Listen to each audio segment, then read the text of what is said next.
You said never let me go. You said never let me go. You said never let me go. You said never let me go. You said good morning everyone, welcome to D insider story. আজকের আমি তোমাদের সাথে আমার কাটিংয়ের diet share করব। তো সকাল সকাল ঘুম থেকে উঠে পড়েছি, কারণ আমার আজকের মর্নিং শিফট রয়েছে। তো মর্নিং শিফটের শুরুতেই উঠেই আমি ভিডিও বানাতে শুরু করেছি। এখন বাজে 5:45। প্রথমেই আমি সকালবেলায় ঘুম থেকে উঠে 1 লিটার জল শেষ করি, কারণ সারা রাত ঘুমানোর সময় আমাদের শরীরে কোনো জল থাকে না। তো ডিহাইড্রেশনে থাকি আমরা, ডিহাইড্রেশনের মধ্যে। তাই হাইড্রেট রাখার জন্য প্রথমেই আমি সকাল সকাল ঘুম থেকে উঠে 1 লিটার জল শেষ করি।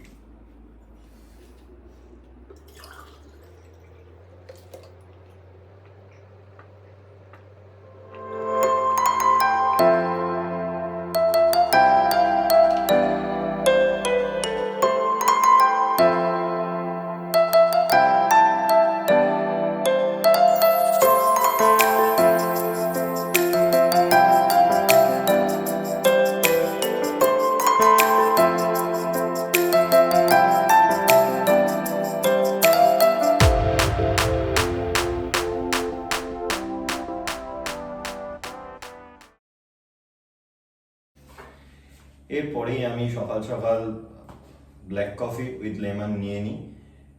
এবার অনেকেই কোয়েশ্চেন করবে, তুমি কেন ব্ল্যাক কফিতে লেবু মেশাও, লেবুতে কি হেল্প করে? লেবু আর ব্ল্যাক কফি দুটো কম্বাইন একসাথে আমাদের ফ্যাট বার্নে হেল্প করে, কারণ মেটাবলিজম রেটটাকে অনেক বাড়িয়ে দেয়। ব্ল্যাক কফি যেটা স্টাডিতে যেটা রয়েছে সেটা হচ্ছে ব্ল্যাক কফি আমাদের মেটাবলিজম রেটটা হাই করে দেয়। লেবুও সেই একই কাজ করে, মেটাবলিজম রেট বাড়াতে সাহায্য করে। এবার স্টাডিতে রয়েছে লেমন আর ব্ল্যাক কফি একসাথে হেল্প করে না, এবার জানি না কি, বাট আমার জন্য এটা খুব হেল্পফুল। আমার কাছে লেবু আর ব্ল্যাক কফি খেয়ে এর আগেও আমি ফ্যাট বার্নে অনেক হেল্প পেয়েছি, তাই এইবারেও আমি কাটিংয়ের সময় এইটা আমার ডায়েটে রয়েছে।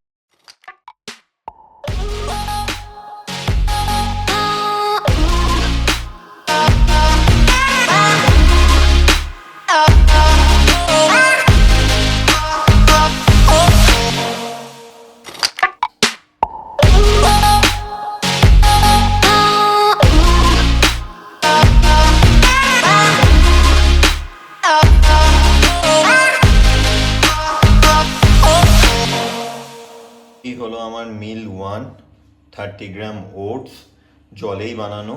আমি দুধ ইউজ করি না, এক্সট্রা ক্যালোরি এই সময় আমি ইনটেক করতে চাই না। তার সাথে রয়েছে 1 স্কুপ হোয়ে প্রোটিন, আর রয়েছে 5 থেকে 6টা আমন্ড, আর 10 গ্রাম কিশমিশ। এই হলো আমার মিল নাম্বার 1।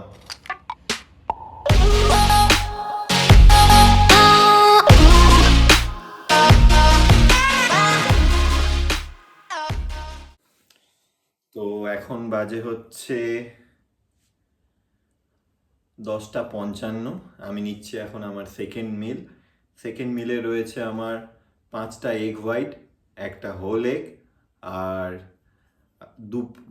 দুটো শসা। এই হচ্ছে আমার মিল নাম্বার 2।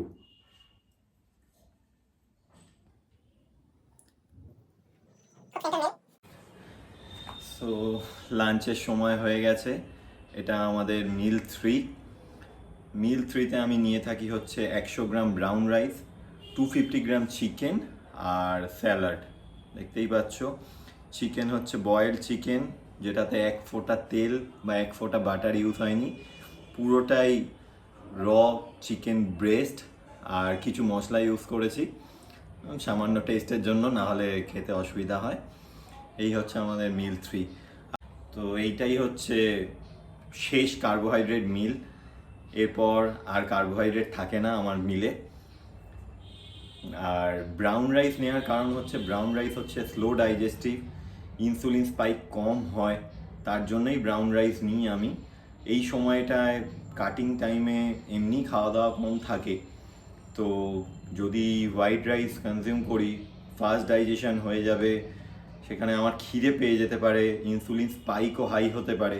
ইনসুলিন স্পাইক যাতে কম হয় তার জন্যই আমি ব্রাউন রাইস নিয়ে থাকি, যাতে আস্তে আস্তে করে ব্লাডে গ্লুকোজটা মিলতে থাকে আর আস্তে আস্তে করে আমি এনার্জিটা পেতে থাকি। তার জন্যই আমি ব্রাউন রাইসটা নিয়ে থাকি দুপুরবেলায়। এই হচ্ছে আমার মিল। যাই হোক, মিলটা শেষ করা যাক, চলো। তো এই হলো আমাদের মিল নাম্বার 4। লাঞ্চে 30 থেকে 40 মিনিট পর আমি দুটো মুসাম্বি নিয়ে থাকি, কারণ এই সময় মুসাম্বি নেওয়ার কারণ হচ্ছে ফার্স্ট অ্যাট অল মুসাম্বিতে ক্যালোরিজ পরিমাণ খুব কম থাকে আর হাই অ্যামাউন্ট অফ ফাইবার থাকে। আর এই সময় আমাদের বডিতে ফাইবার খুব দরকার, কারণ কার্বোহাইড্রেটের পরিমাণ অনেক কম থাকে। কার্বোহাইড্রেট মাত্র দুবার আছে, একটা হচ্ছে ব্রেকফাস্টে 30 গ্রাম ওটস, আর যেটা দেখিয়েছিলাম লাঞ্চে 100 গ্রাম ভাত।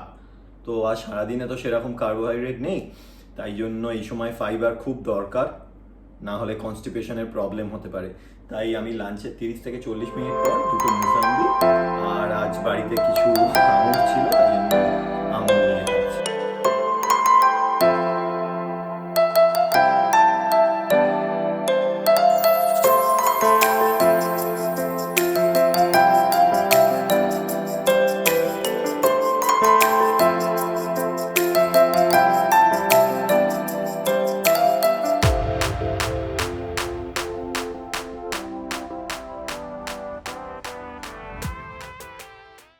আমার প্রি ওয়ার্কআউট মিল নেওয়ার সময় হয়ে গেছে। আমি সন্ধে 7:30 8টা নাগাদ জিমে যাই, তাই মোটামুটি 1 থেকে 2 ঘন্টা আগে আমি আমার প্রি ওয়ার্কআউট মিলটা নিয়ে নিই। প্রি ওয়ার্কআউট মিলে আমার থাকে 5টা এগ হোয়াইট, একটা হোল এগের অমলেট, একদম অল্প অলিভ অয়েলে শ্যালো ফ্রাই করি। এই হচ্ছে আমার প্রি ওয়ার্কআউট মিল। এটা খেয়ে নেব, এবার খেয়ে নিয়ে আবার একটু রেস্ট নেব, রেস্ট নিয়ে আমি জিমে যাব। বেসিক্যালি রেস্ট নেব না, কিছু কাজ আছে সেগুলো সারবো। দুপুরে একটু ঘুমিয়ে পড়েছিলাম, তো চলো আমি আমার প্রি ওয়ার্কআউট মিলটা নিয়ে নিই। আর এটা হচ্ছে আমাদের মিল নাম্বার 5। এরপর রয়েছে হচ্ছে পোস্ট ওয়ার্কআউটে 1 স্কুপ হোয়ে প্রোটিন। তো আমার জিমে যাওয়ার টাইম হয়ে গেছে, একদম এনার্জি নেই, তাই জন্য আমি একটা ব্ল্যাক কফি নিয়ে নিচ্ছি আর তার সাথে পোস্ট ওয়ার্কআউট ড্রিঙ্কটাও রেডি করে নিচ্ছি। পোস্ট ওয়ার্কআউট ড্রিঙ্কে থাকে 1 স্কুপ হয়ে। যেহেতু এখন আমি পিওর কার্টুন ফর্মে আছি, তাই এখন আমি আইসোলেট হয়ে ইউজ করছি।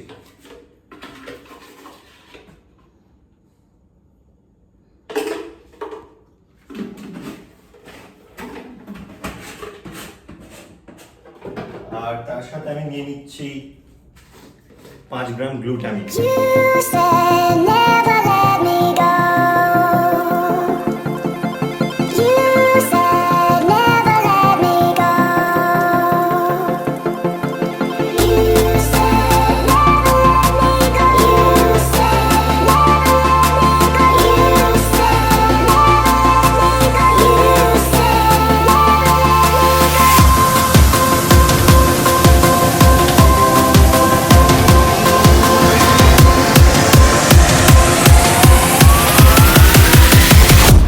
Focus.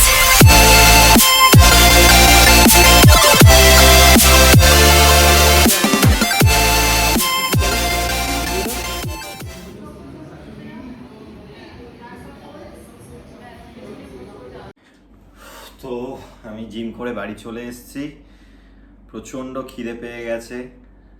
এটা হচ্ছে এখন 9টা বাজে। এটা হচ্ছে আমাদের শেষ মিল, মিল নাম্বার 6। মিল নাম্বার 6-এ আমি নিয়ে থাকি হচ্ছে 250 গ্রাম বয়েল চিকেন, স্যালাড আর 100 গ্রাম দই।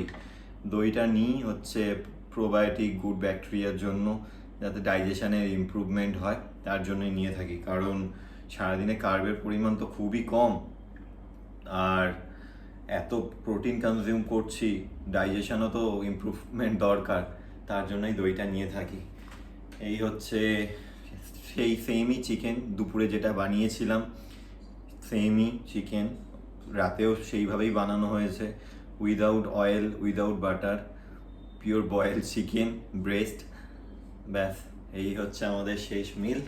এরপর এটা কনজিউম করে আমি 1 ঘন্টা নিজের কাজ আছে সেগুলো সারবো, সেরে ঘুমোতে যাব। তো সারাদিনে আমি এই খেয়ে থাকি, তোমরাও এইটা ফলো করো, দেখো তোমরাও ভালো রেজাল্ট পাবে, তোমরাও 6 প্যাক মেনটেন করতে পারবে, তোমাদের বডি ফ্যাট পার্সেন্টেজ কমবে। বডি ফ্যাট পার্সেন্টেজ কমে গেলে অবভিয়াসলি অ্যাবস ভিজিবল হবে। তো ফলো করে থাকো এই ডায়েটটা, দেখো ফলো করো, 2 মাস অন্তত ফলো করো। জানি কষ্ট হবে, কারণ কনসিস্টেন্সি থাকাটাই আমাদের মেন চ্যালেঞ্জিং ব্যাপার। কনসিস্টেন্ট একবার হয়ে যেতে পারলে দেখো রেজাল্টটা যখন পাবে সেটাই হচ্ছে তোমাদের মেন অ্যাচিভমেন্ট। রেজাল্টটা যখন পাবে, নিজেকে যখন আয়নায় সুন্দর দেখতে পাবে, তখন তোমাদের দেখবে যে সব কষ্ট দূর হয়ে গেছে, তখন ভালো লাগবে। তো একটু কষ্ট করে এই ডায়েটটা ফলো করো, আর ভালো লাগলে তোমরা আমার চ্যানেলটাকে লাইক, শেয়ার অ্যান্ড সাবস্ক্রাইব করো। চলো বাই, গুড নাইট।